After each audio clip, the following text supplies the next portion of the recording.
弟兄姊妹，今日所讀嘅經文係民數記第31章第1節至54節，主題係上主吩咐子民如何處理戰利品。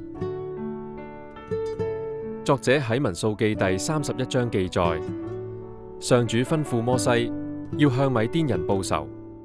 祭司非尼哈率領以色列民12000人出戰，就擊敗咗所有嘅米甸人。以色列民殺死米甸人所有嘅男子，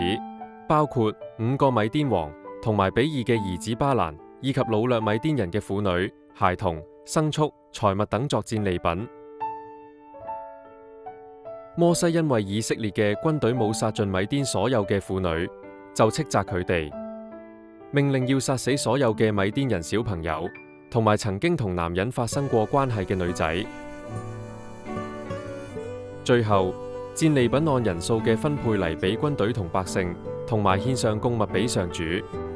而以色列嘅軍隊亦有奉獻回應，紀念上主使到佢哋能夠得勝。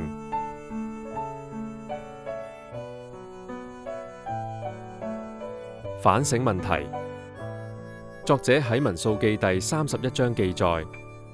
摩西要求以色列民殺死所有米甸人嘅小朋友，同埋曾經同男人發生過關係嘅米甸女仔。